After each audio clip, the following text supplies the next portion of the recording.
ఆయన చిత్తాన్ని మనం అనుసరించి ఆయన యొక్క సంకల్పాన్ని బట్టి మనం బ్రతకడానికి సహాయం చేస్తూ మాట్లాడుతూ ఉన్నారు. కీర్తన గ్రంథం 26వ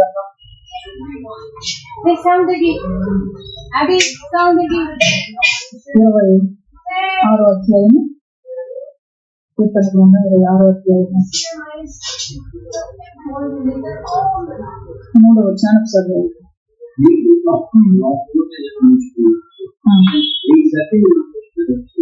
హల్లెలూయా. దేవుడు మన వీటిని జాగ్రత్త చేస్తే తిరిగి మన హృదయాన్ని పరిశుద్ధపరిస్తే సత్యములు ఎరిగి జాగ్రత్త పడటానికి జ్ఞాపకం చేస్తూ ఉన్నాడు. నీ కృప నా కళ్ళు ఎదుట ఉంచుకొని ఉన్నాను, నీ సత్యమును అనుసరించి నడుచుకుంటున్నాను. దేవునికి మహిమ కలుగుగాక.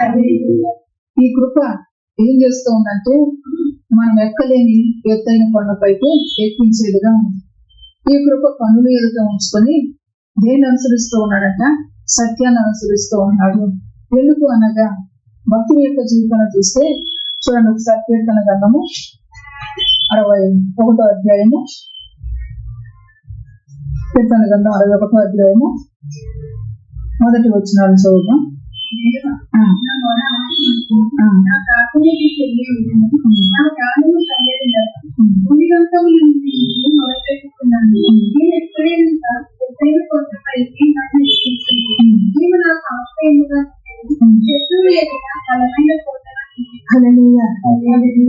కృప కలిగిన దేవుణ్ణి ముందు పెట్టుకొని సత్యాన్ని అనుసరించి నడుస్తూ మరి ఏం కోరుకుంటూ ఉన్నాడంటే తన జీవితంలో మరి ఏదైతే ఆశించి తన జీవితంలో ఏదైతే ఆశ కలిగిన దాన్ని పొందలేక కలగలుగుతున్న పరిస్థితుల్లో ఇక్కడ భక్తులు అంటున్నాడు, దేవా నా మొర ఆలకింపును, నా ప్రార్థనకు చెయ్యదు, నా ప్రాణము చల్లడిల్లగా భూదిగంతముల నుండి నీకు మొర పెట్టుచున్నాను, నేను ఎక్కలేనంత ఎత్తైన కొండపైకి నన్ను ఎక్కించుము.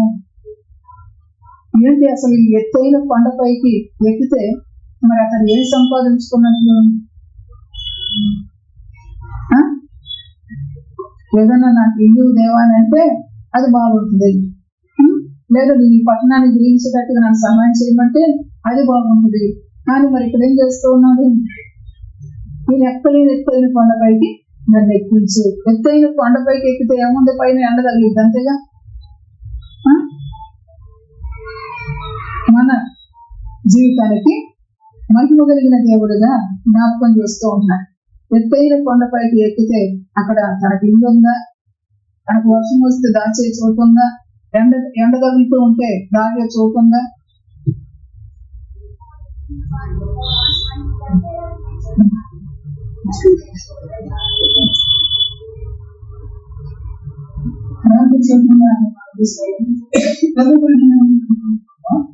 మనం తీసుకోవాల్సింది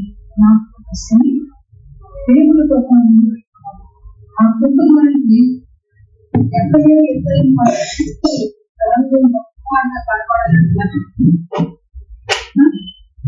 అట్లే కాదు కదా. మరి ఎందుకు ఎంత ఆలోచన చేస్తూ ఉన్నాడు? నా ప్రాణం తల్లడిపోతే నాకు ఏం చేయాలి? ఎక్కలేనంత ఎత్తైన కొండపైకి అంటున్నాడు.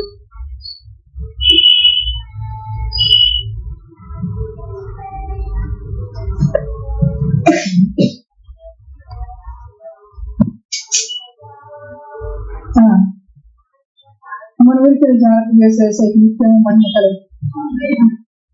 కారణం తలడిపోతుంది, ఈ నెక్కలు నిత్యాల కొండపైకి ఎక్కించాను. ఎందుకు అంటున్నాడు? ఎందుకంటున్నా కొండపైకి ఎక్కితే నన్ను ఎవరు కరిమేవాళ్ళు ఉంటారనే, కొండపైకి ఎక్కితే నన్ను ఎవరు దోచుకునేవారు ఉంటారనే. ఎందుకు అంటున్నాడు?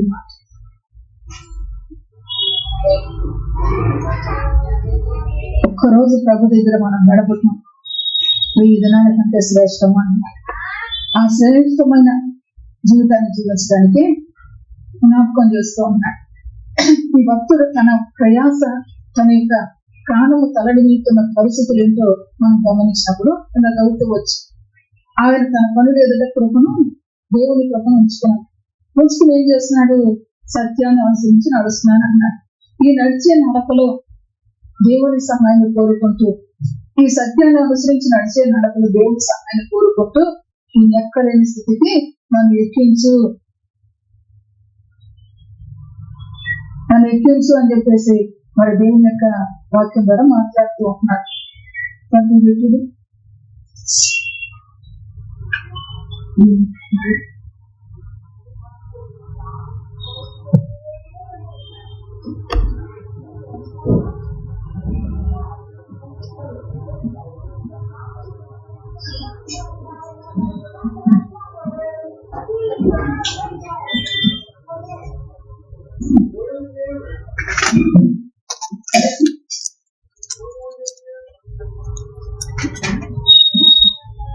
వెతుకుతూ ఒక ఉన్నత స్థితిని కోరుకుంటూ తన జీవితంలో దాని కొరకు ఏం జరుగుతుందంటే తన ప్రాణము కలగలుగుతూ ఉంటాయి. దేవునికి ఏమని కలుగుతుంది అనే ఉన్నత స్థితి అంటే ప్రజలందరి మీద పాలకుడు గాను ప్రజలందరి మీద అధికారి గాను వ్యక్తులని కాదు కానీ ఇక్కడ గమనించినప్పుడు దేవుని సత్యాన్ని అనుసరిస్తూ దేవునికి ఏమని కలుగుతుంది. ఆ ఉన్నత స్థితికి వెళ్ళటానికి ఇక్కడ ఈ ప్రాణం ఏం చేస్తున్నట్ట పొట్టుగా కలగలిగిపోతూ దేవునికి ఏమని కలుగుతుంది. ఫలానా వారు నన్ను అట్టన్నారు నా ప్రాణము కలగలిగిపోయింది అని అనే మాటలు మనం వింటాం. కానీ ఇక్కడ దేని కొరకు ఇక్కడ ప్రాణం కలగలుగుతూ ఉందంటే పరిశుద్ధ దేవుని నామాన్ని ఘనపరుస్తూ ఎక్కలేని స్థితి ఎక్కటానికి మన ప్రాణం కలగలుగుతూ దేవునికి ఏమని కలిగింది మళ్ళా చెప్తూ ఉంటాడు. ఆ ప్రాణము కలడిల్లే స్థితి మన జీవితంలో ఒక రోజైనా చోటు చేసుకుంటున్నా అంటే నేను ఇంకా నీలో ఉన్నతంగా ఎదగాలి,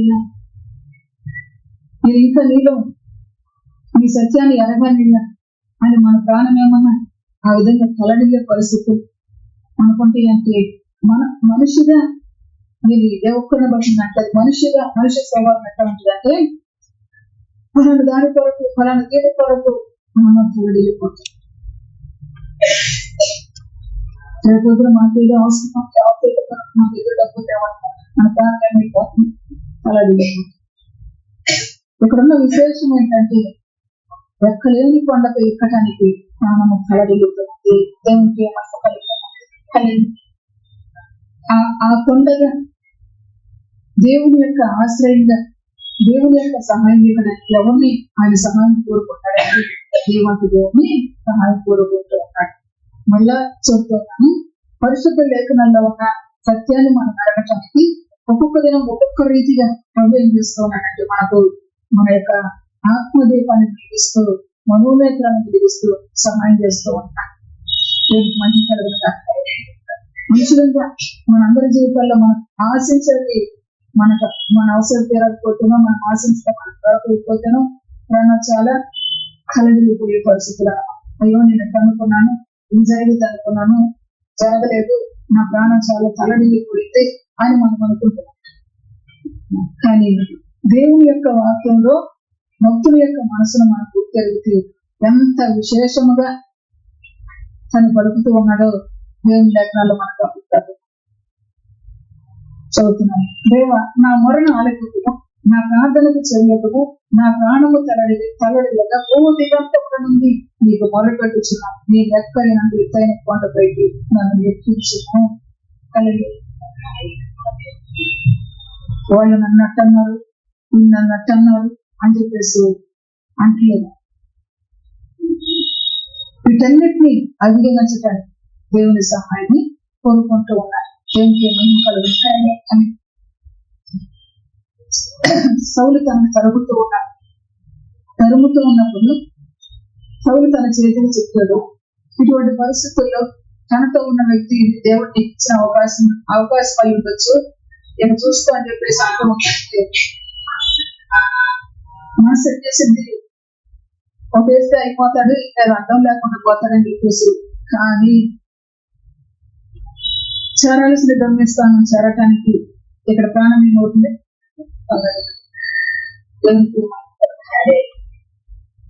ప్రాణం దేవుడి కొరకు ఇంకా ఇంకా ఇంకా కృష్ణ గొప్పం. దేవా ఈ సమస్యను మీరు గట్టెప్పేటట్టుగా ఎట్లా దేవుని సత్యాన్ని అనుసరిస్తూ దేవుడికి మహిమ కలుగునగా. అందుకే కృపను ముందు పెట్టి సత్యాన్ని అనుసరిస్తున్నాను అంటున్నాను. ఇప్పుడు ఆ కృప ద్వారా ఏం చేస్తూ ఉన్నాడు? వచ్చే పరిస్థితుల్ని జయించడానికి దేవునికి మొరపెడుతూ ఉన్నాడు. వచ్చే పరిస్థితుల్ని అధిగమించడానికి దేవునికి మొరపెడుతూ ఉన్నాడు. సత్యాన్ని అనుసరించుకోకుండా తనుకున్న బలాన్ని బట్టి, తనుకున్న ధైర్యాన్ని బట్టి అయితే ఏదైనా చేయగలుగుతూ ఉంటాడు. ఒకసారి మాట్లాడుతూ చూడండి.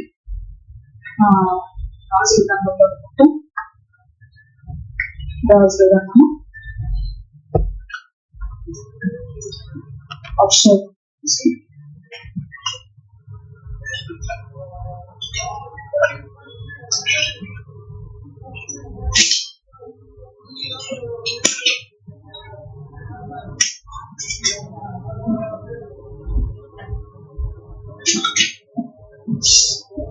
మొదటి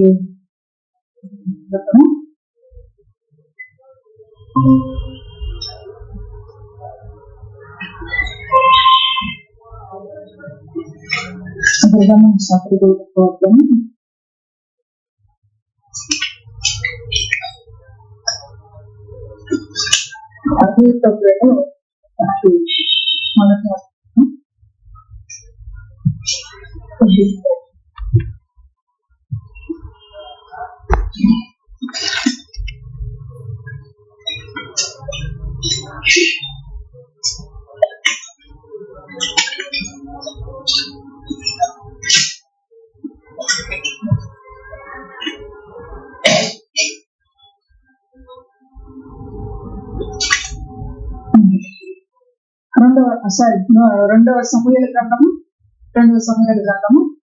17వ అధ్యాయము 10వ వచనం ఒకసారి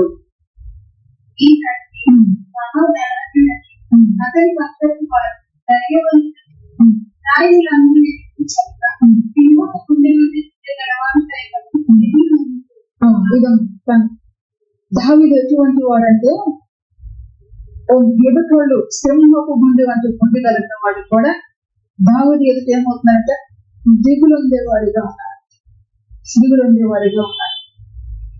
ఆరుమూడు దానిన్న గొల్యాతు వచ్చాడు. ఆ గొల్యాతు అప్పుడు దాకా ఇశ్రాయేలు ప్రజల మధ్య ఆ ప్రజలు ఎదుట ఎట్లా ఉన్నాడంటే సింహపు గుండె కలిగిన వ్యక్తిగా ఉంది. ఉదయకాలం సాయంకాలం తన యొక్క బలాన్ని కనపరుచుకుంటూ తిరుగుతూ ఉన్నాడు. అయితే అటువంటి సింహపు గుండె కలిగిన వారు కూడా దాని పక్షంగా దావీదు నిలబడితే దావీదు ఎదుట వాళ్ళు ఎట్టున్నారంట దిగులు ఉండేవారిగా ఉన్నారు.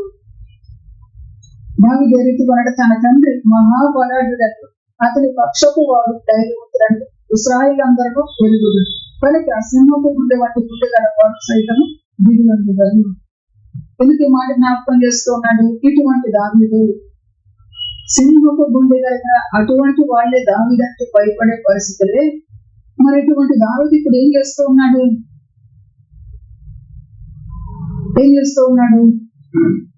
దేవుని సహాయం కోరుకుంటూ దేవుని కృపను తన ఎదుట పెట్టుకుని సత్యాన్ని అనుసరించి నడవటానికి దేవునికి మొరపెడుతూ ఉన్నాడు. దేవునికి మహిమ కలిగిన ఆయనే. అంతేకాదు ఆ మొరపెడుతూ అంటున్నాడు, నీకు ఎక్కడైనంత ఎత్తైన కొండపైకి ఎక్కించు. తనకు అవకాశం వచ్చింది. సింహపు గుండె వంటి గుండె కలిగిన వాడు, లేకపోతే బలాఢ్యుడు, అటువంటి గుండెలు కలిగిన వాటిని కూడా జయించగలిగిన వ్యక్తి. ఈ వ్యక్తికి ఎన్ని సమస్యలు వస్తాయి, ఇన్ని పరిస్థితులు వస్తూ ఉన్నాయి. ఈ వ్యక్తి మరి వారిని ఓడించగలుగుతాడంటే ఖచ్చితంగా ఓడించగలుగుతాడు, ఖచ్చితంగా జయించగలుగుతాడు. కానీ ఇక్కడ ఒక మార్గాన్ని అనుసరిస్తూ ఉన్నాడు. ఆ మార్గం అంటే సత్యము. దేవునికి సత్యాన్ని అనుసరిస్తూ ఆ అనుసరించే మార్గాన్ని బట్టి ఇప్పుడు ఏం కోరుకుంటున్నాడు? ఎక్కలేని కొండకు ఎక్కించి. అర్థమవుతుందన్నమాట. ఎక్కలేని కొండకు ఎక్కించి దేని ద్వారా? సత్యం. దేవునికి మహిమ కలిగింది. కానీ అబ్షాలోము తన తరుగుతూ ఉన్నాడు. అబ్షాలోము తన కుమారుడి తరుగుతున్న పరిస్థితుల్లో ఆ కుమారుడిని ఇక చేసుకుంటే ఆ కుమారుడు తిరగబడే పరిస్థితులు ఇక లేవా అంటే చెబుతూ ఉన్నాడు. తనతోటి వాడు, ఆయనతో ఉన్నవాడు ధైర్యవంతులు, మీ తండ్రి ఇటువంటి వాడు అని చెప్తుంది. కానీ దేన్ని అనుసరిస్తున్నాడంటే సత్యాన్ని అనుసరిస్తాడు. మళ్ళా చెప్తున్నా, దేవుని యొక్క వాక్యము మన యుద్ధకు వచ్చి మనల్ని బాగు చేసేదే. దేవుని యొక్క వాక్యం మన యుద్ధకు వచ్చి మనము ఏ జగతగల దొంగ ఊబిన ఉన్నామో ఆ ఊబి నుండి మనల్ని పైకి లేవనెత్తితే దేవునికి మహిమ కలుగునగా అని ఆ లేవనెత్తే వాక్యం చేత బాగుపడటానికి మనసు పెట్టుకుంటాం. లేవనెత్తే వాక్యం చేత దేవుని నీతిని అనుసరించి సత్యాన్ని అనుసరించి నడవటానికి ఇష్టపడతాం. ఇక్కడ భక్తుడు ఆ జీవితాన్ని జీవించడానికి ఇప్పుడు తన ప్రాణం ఏమవుతుందంటే తలడిల్లి వస్తున్న పరిస్థితులను ఎట్లుండి, ఇతను సింహం ఎలుకబంటి వస్తే చేంజ్ చేశాడు, సింహం వస్తే చేంజ్ చేశాడు. ఇంత ధైర్యం, ఇంత బలాత్రైన వ్యక్తి ఈ పరిస్థితులు ఒక లెక్క అంటే చెప్పండి కాదు. మరి ఈ పరిస్థితుల్లో తను కాపాడుకో, ఎట్లా అంటే సత్యాన్ని అనుసరించి నడవటానికి కాపాడుకో. ఆ కాపాడుకునే దాన్ని బట్టి ఏం చేస్తున్నాడు, దేవునికి మొరపెడుతూ నేను ఎక్కడ ఈ పరిస్థితులన్నిటి మధ్య నేను ఎక్కడైనా ఎత్తైన కొరకు నన్ను ఎక్కించు. ఎందుకన్నాడు ఈ మాట? మనము దేవుని యొక్క వాక్యం అంటుంది, నీ నోరు జాగ్రత్త. ప్రజల మధ్య ఉన్నాం, ఏదో అంటారు, మనం ఏదో అనేసాం. అయితే ఈ నోటి ఫలం మనం అనుభవించే వారిగా ఉంటాం. కానీ అక్కడ ఆ నోటిని కాసుకోవటమే ఇతని ప్రాణము తల్లడిల్లి పరిస్థితి అర్థమైందా? ప్రాణం తల్లడిల్లుతుంది. దేని కొరకు తల్లడిల్లుతుంది? దేవుని సత్యాన్ని అనుసరించాలి అంటున్నారు, అంటానికి మూలం. కానీ దేవుని సత్యాన్ని అనుసరించడానికి ప్రాణం ఏమవుతుంది? తల్లడిల్లుతుంది. దేవునికి మహిమ కలుగుతుంది. అలా చెప్తూ ప్రేమ కలిగిన దేవుడు విశ్వాసంతో మనం బ్రతకడానికి జ్ఞాపకం చేస్తున్నాం. నేను ఎక్కడైనంత ఎత్తైన కొండ పైకి నాకు ఎక్కించు, అక్కడ బాగా చల్లటి గాలి ఉంటుంది, అడగో నేను సేవ తీసుకుంటాను అని కాదు. కానీ ఇక్కడ ఎక్కలేని ఎత్తైన కొండ పరిశుద్ధమైన జీవితం, దేవునికి కలిగి పరిశుద్ధ జీవితం. ఆయన ఉన్నత స్థలంలో నివాసం చేసేది అంటే పరిశుద్ధము. ఆ పరిశుద్ధమైన జీవితం పడి ప్రాణం ఏం చేస్తుంది? తలడిల్లిపోతుంది. దేవునికి మహిమ కలిగి మనము లోకంలో ఉన్న లోక ప్రజల మధ్య, ఈ ప్రజల మధ్య ఉన్నప్పుడు జీవితాన్ని కాపాడుకోవటం, ఆ పరిశుద్ధతను కలిగి బ్రతకటానికి దేవుడు ఒకే ఒక మాట చెప్తాడు, నేను పరిశుద్ధ విశ్రాంతి ప్రజలకు అదే చెప్తాడు. నేటి దినాన పడదు, నేను పరిశుద్ధము కనుక నేను పరిశుద్ధులుగా.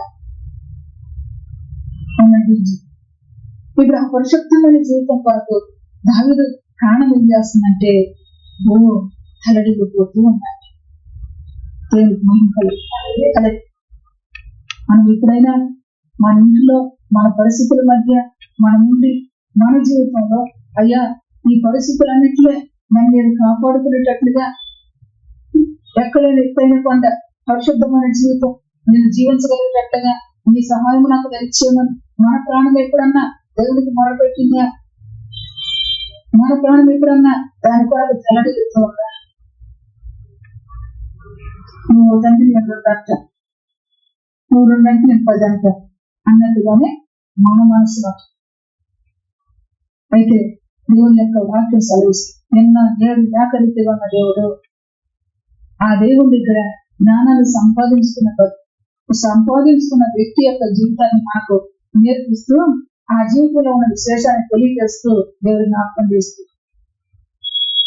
ఎక్కడ ఎత్తైన పరం ఎత్తైన కొండ అదేంటి అనగా పరిశుద్ధము జీవితము. దేవునికి మహిమ కలిగిన తన పరిస్థితులన్నీ కూడా మంచి చేసినా చెడు వస్తుంది, చెడు చేయకపోయినా చెడు తన దగ్గరకు వస్తుంది. వీటన్నిటి మధ్యలో ఏం కోరుకుంటున్నాడు? ఎక్కలేనిపోయిన కొండ. దేవునికి మహిమ కలిగి ఎక్కలేనిపోయిన కొండ అంటే అది ఎక్కడుందో కాదు, ఏ కొండ ఎక్కాడో ఆ కొండ మనం కడెక్కుతాం అని చెప్పేసి మనము నౌతికంగా ప్రకృతి పరంగా మనం ఆలోచన చేస్తే దేవుని యొక్క వాక్యం రాయబడిన వాటిని ఒకసారి చూద్దాం. తెలుగులో రాసిన పత్రిక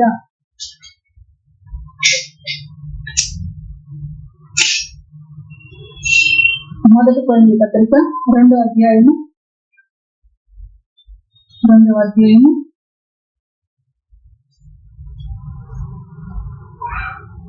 వచనం నుంచి చదువుదాం.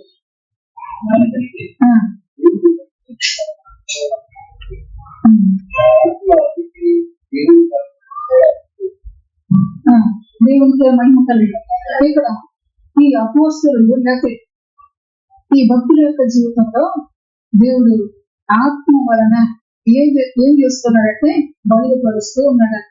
దేవుడికి మహిమ కలిగిన ఆ ఆత్మ బయలుపరచకపోతే మనం ఏం ఎక్కుతామంటే ఆ రోజు కాదు ఏ కొండ ఎక్కుండొచ్చు, ఏ కొండ కోసం ఆశపడ్డాడు, ఆ ఎక్కలేని కొండ ఎక్కడుంది అని వెతికేవారుగా వాక్యం చెప్తుంది.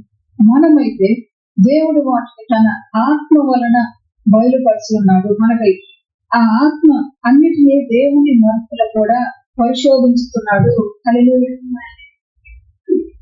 ఆ ఆత్మ దేవుని మర్మాలను పరిశోధించి ఆ ఆత్మ ఏం చేస్తుందంట, మనల్ని నడిపిస్తుంది, మనకు బయలుపరుస్తూ. దేవునికి ఏమన్నా కలిగి ఆ ఆత్మ బయలుపరచండి ఈ ఎక్కలేని కొండేటో మనకు అర్థం కాదు.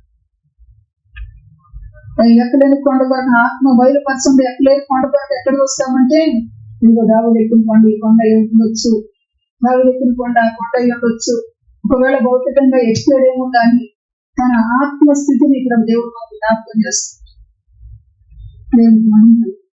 చదువుగా ఒక మనుషుల సంగతులు అతనిలో ఉన్న మనుషాత్మకే గాని మనుషుల్లో మరి ఎవరికి తెలియను.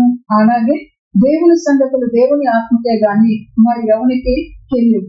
దేవుని వల్ల మనకు దయచేయబడిన వాటిని తెలుసుకున్నటకై మనము లౌకిక ఆత్మను కాక దేవుని యొద్ద నుండి వచ్చి ఆత్మను పొందుతున్నాము. హల్లెలూయా.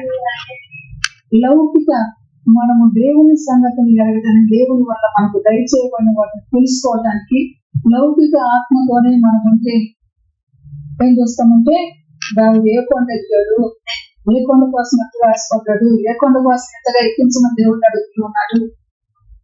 లౌకిక ఆత్మ మనలో పనిచేస్తుంది. కానీ కాక దేవుని యొద్ద నుండి వచ్చి ఆత్మ పొంది ఉన్నాము. దేవుని యొద్ద నుండి వచ్చి ఆత్మను పొందితే అప్పుడు ఆత్మ ఏం చేస్తుందంటే మర్మమును బయలుపరుస్తూ ఉంది. దేవునికి ఏమైనా కలిగి కాబట్టి చెప్తూ ఉన్నారు, మన జీవితంలో ఎక్కడే ఎత్తైన కొండ ఏంటది అనగా పరిశుద్ధమైన జీవితం, పరిశుద్ధమైన పర్వతం. దేవునికి ఏమైనా కలిగిన పరిశుద్ధ పర్వతమైన ఎవరు నివాసం చేస్తున్నారంటే పరిశుద్ధమైన దేవుడు. ఆ పరిశుద్ధత పైన స్థలంలో మనకు చేరాలంటే మన జీవితంలో ఏం కోరుకోవాలంటే పరిశుద్ధత.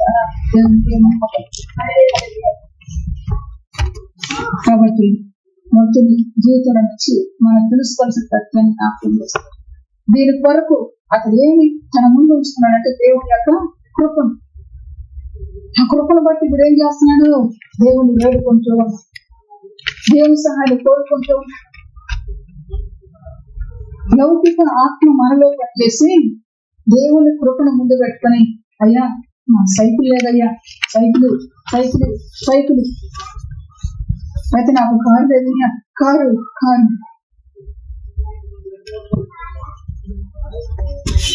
కారు దేవుని సన్నిధికి వచ్చిన వ్యక్తికి ఉంటుంది. దేవుని సన్నిధికి రాని ఇల్లు దేవుని సన్నిధికి వచ్చిన వ్యక్తికి ఉంటుంది, రాని వ్యక్తికి కృపను ముందు పెట్టుకుని దేన్ని అనుసరిస్తున్నాడంటే సత్యాన్ని అనుసరిస్తున్నాడు.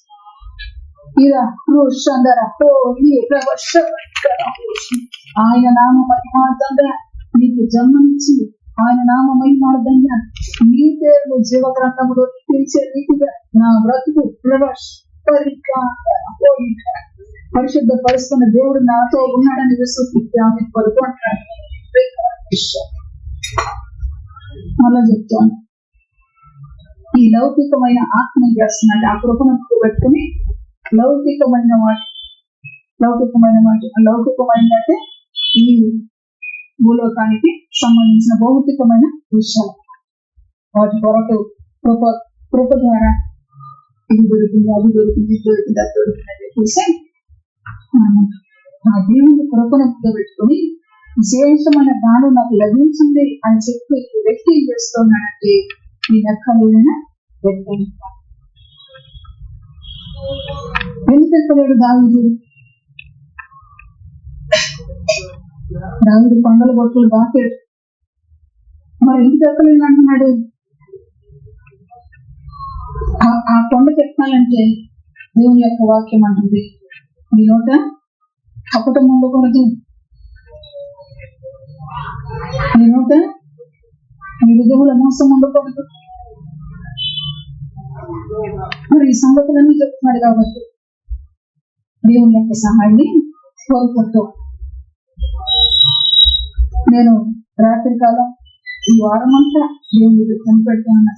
రాత్రి కాలం కూర్చున్నా, దేవా మరి రేపు దినానికి వాక్యం అంటే నాకు అనుగ్రహించని చెప్పి దేవుడు ఉదయకాలం కూర్చున్నా ఏమి చెప్పకపోయినా ఆయన నడిపించే దేవుడు విశ్వాసంతో వచ్చాను. దేవుడు నిన్ను నన్ను బలపరుస్తూ దేవునికి మళ్ళా చెప్పి దేవుని సత్యాన్ని మనం ఎరగటానికి, మన ఆత్మ దీపాన్ని వెలిగించడానికి దీపమై మన మధ్య నిలిచిన దేవుడిగా దేవుని యొక్క వాక్యాన్ని దేవుడు మనకు అందిస్తూ ఉన్నాడు. దేవునికి మనం కలిగి కాబట్టి ఆ కొండకు ఎవరు ఎక్కించాలి? ఇప్పుడు దేవుడే ఎక్కించాలి. దేవుడే మనుషులైతే కపటపు మాటలే చెబుతారు, కపటపు మాటలే చెబుతారు. దేవుడే ఎక్కించాలి. కనుక దేవుని సహాయాన్ని కోరుకుంటున్నాం. మనం ఇక్కడ గమనిస్తే ఈ అంశంలో విషయంలో మనం చూస్తే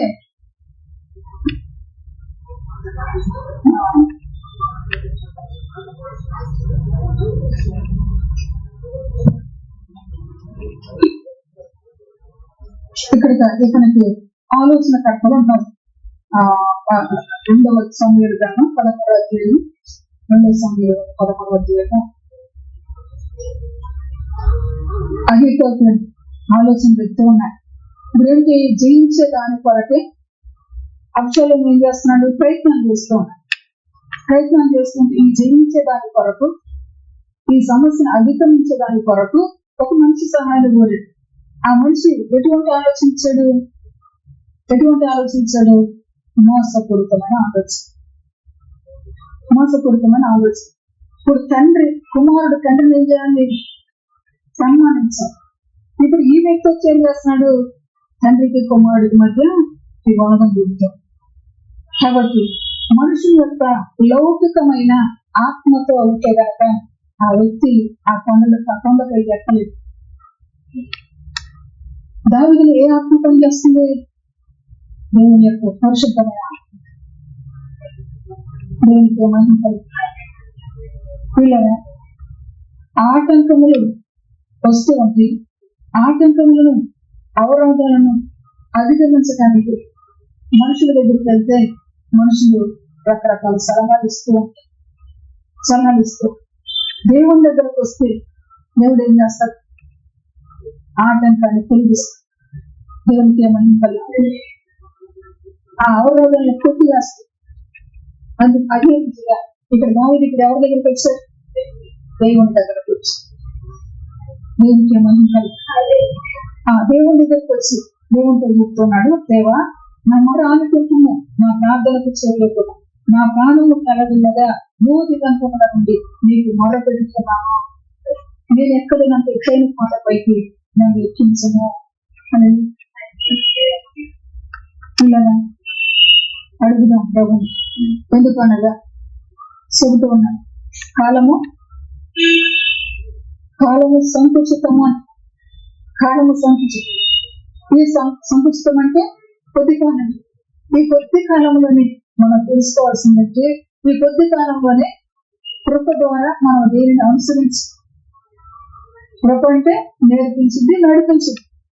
కాబట్టి ఆ కృపను మనం ఎదుట తెచ్చుకుని కృప ద్వారా మనం నడవాలన్నా, నేర్పించుకోవాలన్నా మనం అదే అధ్యాయంలో నేర్చుకుంటూ ఆ కృప తాను ఎక్కడ తీసుకొచ్చిందంటే సమభూములకు తీసుకొచ్చింది. అట్లా కృపాలికుడు కాలం సంకోచితం అంట. కొద్ది కాలం ఈ కొద్ది కాలంలో ఏం చేయాలి? దేవుని దగ్గర సహాయం. మనుషుల దగ్గరికి వెళ్తే చెడ్డ ఆలోచన, మనుషుల దగ్గరికి వెళ్తే ఎక్కి మాలినట్లు కూడా నేను చేశాను. కనుక దేవుని సహాయాన్ని ఎంతగా కోరుతూ ఉన్నాడు. తర్వాత నీవు నాకు ఆశ్రయముగా ఉంటుంది, శత్రువుల ఎదుట బలమైన కోటగా ఉంటుంది అని. నీవు నాకు ఆశ్రయముగా ఉన్నావు, శత్రువుల ఎదుట బలమైన కోటగా నీవున్నావు. నన్ను ఎక్కించి ఎక్కుతూ ఉన్నాడు అనుకోండి, మళ్ళా శత్రువు వచ్చి పడగొడుతున్నాడు, మళ్ళా శత్రువు వచ్చి 4 అడుగులు ఉన్నాడు. అయితే ఇప్పుడు దేవుడు ఎక్కడ ఉన్నాడని అనుకొని తన ఉదయాన్ని దేవుడితో చెప్పుకున్నాడు, నీవు నాకు ఆశ్రయంగా ఉన్నావు, నేను ఎక్కించమని కోరుకుంటాను. నువ్వు ఎక్కిస్తున్న ఆ 4 నేను కాపాడబడటానికి నువ్వు నాకు ఆశ్రయంగా ఉన్నావు. దేవునికి మహిమ కలిగింది. ఈ రీతిగా మన ఆత్మీయంగా బలం పొందండి. ఈ ఎక్కలేని ఎత్తైన కొండకు ఎక్కలేని. అందుకే పరిశుద్ధ లేఖనాలు రాయబడి ఆ పరిశుద్ధ పర్వతాన్ని ఎక్కి రాదగిన వాడు ఎవరు? ఎక్కి రాదగిన జీవితం వరకు ఇప్పుడు చల్లడిల్లిపోతుందంటే ప్రాణం. అర్థమైందా? రాగలిగిన వాడు ఎవరు అనే ప్రశ్న అయితే రాగలిగే ప్రశ్న ప్రాణం చల్లడిల్లిపోతుంది. నీవు నాకు ఆశ్రయముగా ఉంటుంది, శత్రువుల ఎదుట బలమైన కోటగా ఉంటుంది. నేను జయించుకుంటూ వస్తూ ఉన్నాను. సౌలు పడుతుంటే సౌలు విషయాన్ని పాటలు పడి కాపాడుకుంటూ వచ్చాను. మళ్ళా ఇంకో శత్రువు. ఇటువంటి పరిస్థితుల్లో నా శత్రువు ఎదుట నువ్వు నాకు బలమైన కోటగా ఉన్నావు. నేను నిన్నేనయ్య ఆశ్రయించింది, నీవే నా కోట. కనుక ఆ పరిస్థితులన్నింటిలో ఇక్కడ మనుషులుగా మాట్లాడే మాట కదా ఇది. ఆ మనుషుల మధ్య తన జీవితాన్ని కాపాడుకుంటూ మాట్లాడుతున్న మాట ఇది. దేవునికి ఆ పరిస్థితుల మధ్య జీవితాన్ని కాపాడుకోవడానికి పడుతున్న ప్రయాసం ఇది, తలవేస్తున్న ప్రాణం ఇది. దేవునికి మహిమ. అందుకే చెప్తున్నాను, ప్రేమమైన యేసయ్య ప్రేమ మన జీవితాన్ని జ్ఞాపకం చేసుకొని దేవుని నామ మహిమార్థంగా మనం బ్రతుకుతూ అనేకులు బ్రతికించడానికి దేవుడు సహాయం చేస్తూ వినిపిస్తూ ఉన్నాడు. సరే ఇప్పుడు చూడండి, పరిశుద్ధ లేఖనాలు 20 కీర్తన గ్రంథం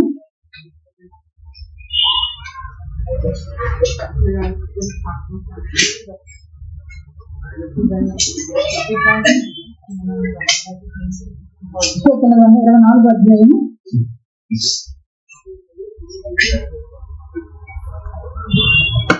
2వ వచనం 3వ వచనం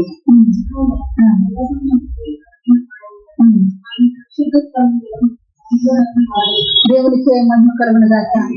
ఎక్కలేని ఎత్తైన పర్వతం ఇది, యెహోవా పర్వతమునకు ఎక్కదగిన వాడెవడు?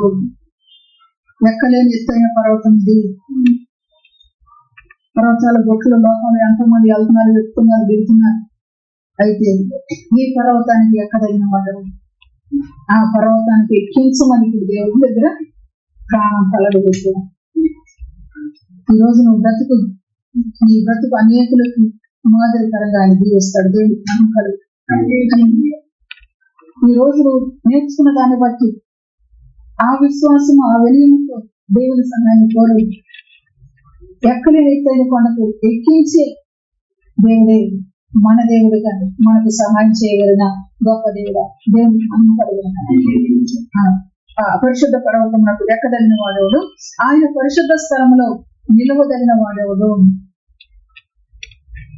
మరి అక్కడికి ఎక్కాలి, అక్కడ నిలవాలి. అక్కడ నిలవలేకపోతే మళ్ళీ ఏం జరుగుద్ది? కింద పడటమే కాదు, ఎన్నో దెబ్బలు పడగలదు, ప్రాణం పడబోయే పరిస్థితి. కాబట్టి నిలవాలి. దీని అంతటి కొరకు దావీదు దేవుని దగ్గర మొరపెడుతుంది. దేవునికి మహిమ కలిగిన ప్రభుల కుటుంబమా, ఆలకించు ప్రభుని స్వరము.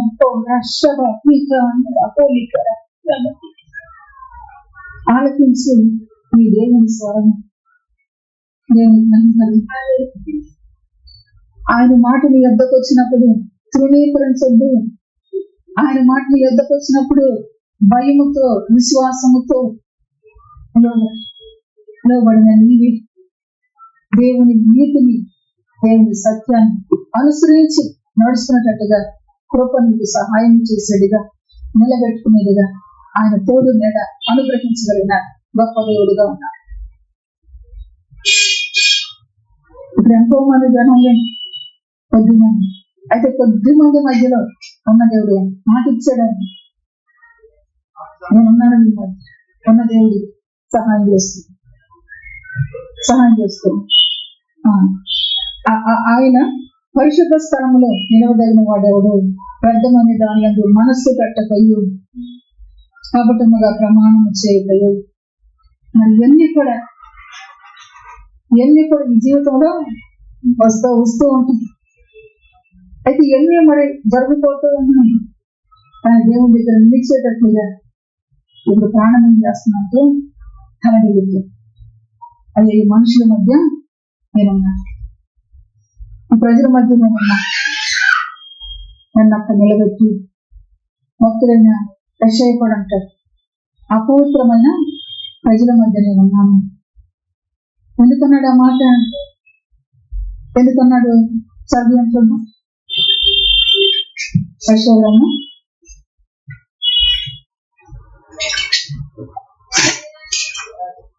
6వ అధ్యాయము, యెషయా గ్రంథం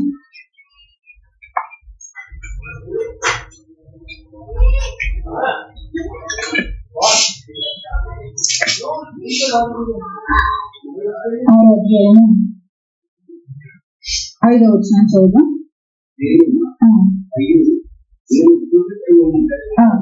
ఒక్క నిమిషం 5 నుంచి చదువుదాం. 5 నుంచి.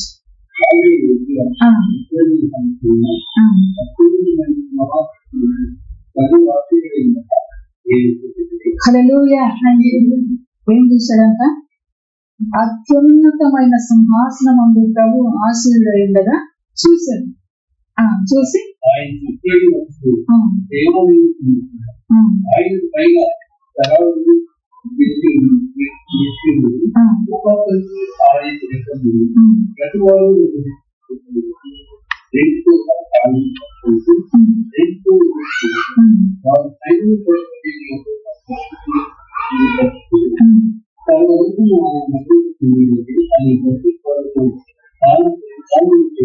హల్లెలూయా. ఏం చూస్తూ ఉన్నాడు? చూసిన దాన్ని బట్టి ప్రాణం కల్లడిల్లుతూ ఉంది. అవునా? చూసిన దాన్ని బట్టి ఆయన చూశాడంట, అత్యున్నత సింహాసనమైన ఆసనుడై ఉన్నాడు. ఎక్కడున్నాం? నేల మీద దాకా ఇసుక రేణువు లాగున్నాం మనము. ఈ ఇసుక రేణువు ఏం చూసింది? అత్యున్నత సింహాసనం మీద ఆశుడైన దేవుని చూసింది. చూసి ప్రాణం కలడిల్లుతూ ఉంది. కలడిల్లుతూ అంటూ ఉన్నాడు. అక్కడ ఆ శరాపులు ఏం చేస్తూ ఉన్నారంటే దేవుని గాన ప్రతిగానం చేస్తున్నాడు. పరిశుద్ధుడు పరిశుద్ధుడు పరిశుద్ధుడు అని గాన ప్రతిగానం చేస్తూ ఉన్నప్పుడు 4వ వచనం, వారి కంఠస్వరం వలన గడప కొమ్ములు పునాదులు కదిలిచి మందిరము ధూమము చేత నిండగా దేవునికి ఏమని కలుగుతుంది. ఒక ముట్టు మంత్రో బయలుదేరితేనే ప్రజలు ఏం చేస్తున్నారు? కేకల వరకు. అయితే శరాబు ఏమి వాళ్ళు శబ్దం చేస్తున్నారంటే పరిశుద్ధుడు పరిశుద్ధుడు పరిశుద్ధుడు పరిశుద్ధుడు అని ఎట్లా చేస్తూ ఉన్నారు? వారి కంఠస్వరం వలన గడప కొమ్ముల పునాదులు కదలచి మందిరము ధూమము చేత నిండెను. అంటే వారి శక్తి కొలది ఏం చేస్తూ ఉన్నారు? గాన ప్రతిగానం చేస్తుంది. అంత గొప్ప దేవుని చూసి ఇప్పుడు ప్రాణము తలడిల్లిపోతుంది. ప్రాణం తలడిల్లి ఏమంటున్నాను చూడండి, అయ్యో నేను అపవిత్రమైన పెదవులు గలవాడను. ప్రాణం తలడిల్లుతుంది. నా పర్వతానికి ఎక్కి రాదగిన వాడెవడు? ఈ సూర్యుడు వల్లే భూమి మీద ఉన్న మన జీవితాన్ని ఒకసారి ఆలోచించాలి. రష్యా చూసినట్లుగానే ఒకసారి అక్కడికి చూస్తే ఆ పరిశుద్ధ పర్వతం మీద ఏముంది? అత్యున్నత సింహాసనం ఉంది. నేనుగా ఓ మహిమ కలిగిన దేవుడి మీ మధ్య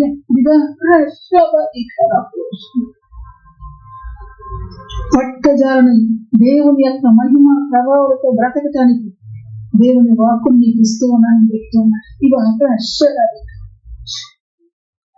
ఆ పర్వతాన్ని చూసి భక్తుడు, అయ్యా నేను ఎక్కలేని పేద పర్వతం, నా ప్రాణం తలడిల్లిపోతుంది, భూదిగంతాల నుంచి మొర్ర పెడుతుంది.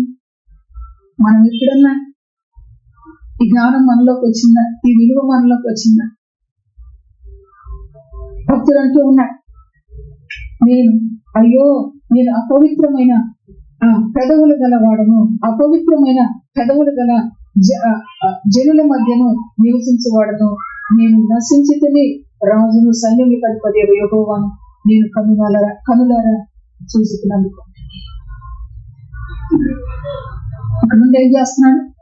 ప్రాణం చల్లడిపోయేంతగా అయ్యో నేను మొరపెడుతున్నాను. పిల్లలు, దేవుని యొక్క వాక్యం అని రొట్టె విరవబడిన రొట్టెతో వాక్యంలో మనం చూస్తే రొట్టె విరవబడినప్పుడు వారి కన్నులు తెరవబడుతూ వచ్చు, వారి హృదయం తెరవబడుతూ వచ్చు, వారి దేవుని గుర్తు. అవునా? అవును. అదే రీతిగా రొట్టె విరవబడిన రీతిగా దేవుని యొక్క వాక్యం అనే రొట్టెను విడిచి దేవుడు మన కన్నులు తెరుస్తాడు. ఇప్పుడు పరిశుద్ధ పర్వతం వైపు చూస్తూ ఉన్నారు భక్తులు. చూసినప్పుడు వారి ప్రాణాలు ఏమవుతున్నాయి?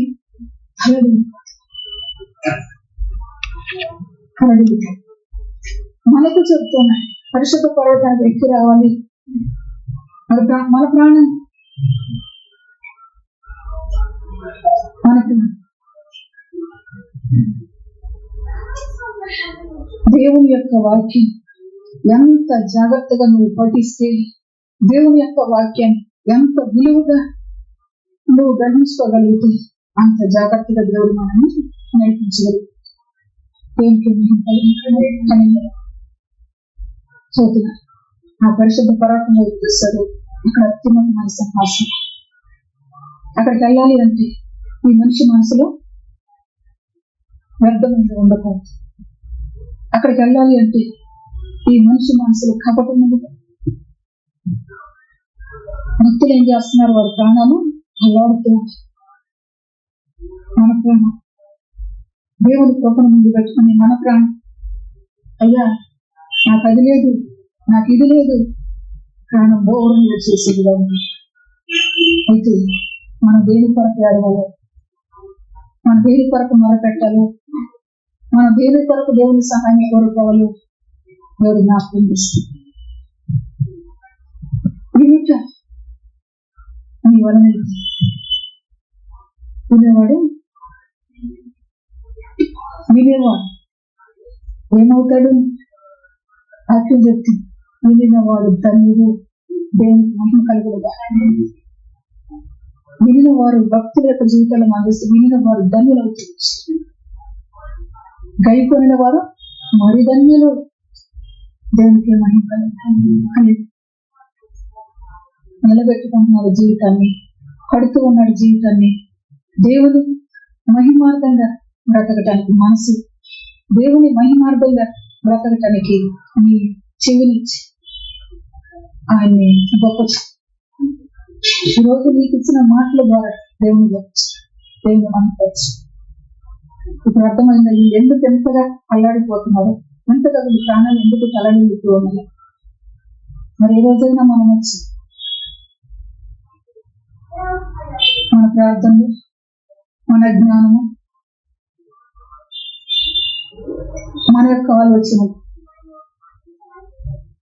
మనం బ్రతుకుతూ ఉండగా ఆలోచన చెప్పే గొప్ప దేవుడిగా భక్తుడు అంటాడు దావీదు మహారాజు, రాత్రి కాలం నీవు నాకు చక్కటి ఆలోచన చెబుతూ ఆలోచన కర్తలుగా నీ మాట నాకు ఇస్తాను.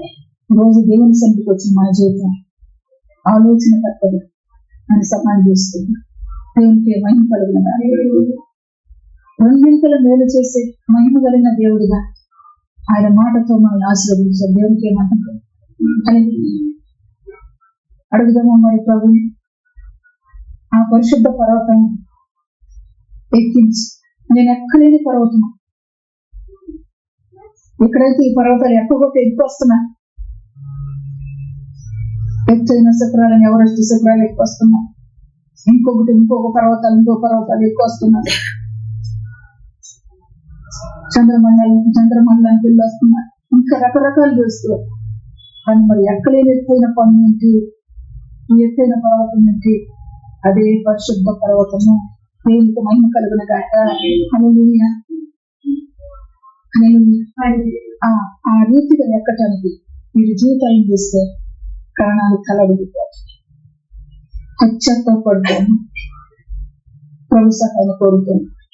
దేవునికి మహిమ కలుగున గాక. ఆ పరిస్థితుల్లో దేవుడు ఏమనుకుంటున్నాడు? నీవే నాకు ఆశ్రయముగా ఉంటుంది. దేవునికి మహిమ కలిగిన గాక. నీవు నాకు ఆశ్రయముగా ఉంటుంది, శత్రువు ఎదుట బలమైన కోటగా ఉంటుంది. శత్రువులు అనగానే అటు నుంచి ఎటు నుంచి వస్తారు శత్రువులు. ఇదిగా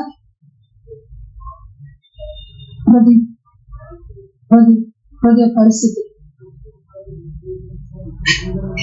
బలమైన కోటగా నీవు ఉన్నా తెలుసుకుని ఈ రోజైనా మనసార ప్రభు ఎదుటి సాగిప ఒకరోజు ప్రార్థన చేద్దామంటే ఒకరోజు ప్రార్థన వద్దాంటే కాబట్టి మరి మన శత్రువు ఎవరు హృదయమైన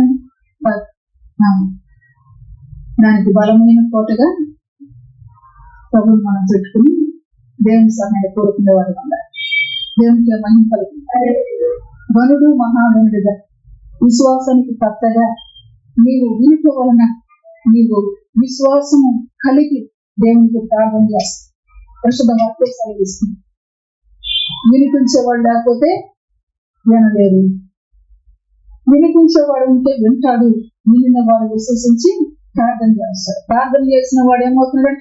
రక్షించబడుతూ ఉన్నాడు. దేవునికి మహిమ కలిగిన దేవుడి పరిశుద్ధ వాక్యాన్ని మన వినికిడిలో దీవించిన గాక. మోకరించి ప్రార్థించుకున్నాం. ఆయన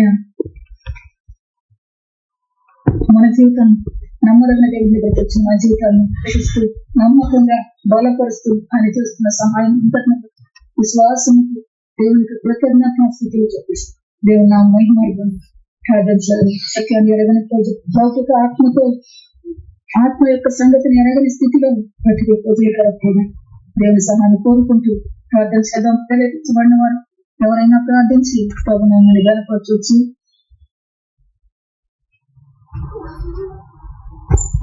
స్తోత్రం మంచి దేవా, నీ బోధన బట్టి నీకు వందనాలు, స్తుతులు, స్తోత్రములు తండ్రి. ఎత్తైన కొండ దాన్ని ఎట్లా ఎక్కాలో, ఏ హృదయంతో ఎక్కాలో నేర్పించావు ప్రభు. నీకు వందనాలు, స్తుతులు, స్తోత్రములు యేసయ్యా. ఎక్కటానికి నీ ఆత్మ కావాలి, నీ చేయి పట్టి ఎక్కించగలిగిన దేవుడవే ప్రభు. నీకు వందనాలు, స్తుతులు, స్తోత్రములు యేసయ్యా. మంచి మనసుతో ఎక్కించుటకు తండ్రి నాయన నువ్వు సిద్ధంగా ఉన్నావు తండ్రి నాయన. మేము మా హృదయాలను సరి చేసుకుని ఎక్కుటకు సిద్ధపడగలటకు తండ్రి సహాయం చేయమని వేడుకుంటున్నాను తండ్రి. ఈ మా మనల్ ప్రభు యేసుక్రీస్తునామం నడి వేడుకొని ప్రార్థిస్తున్నాను తండ్రి.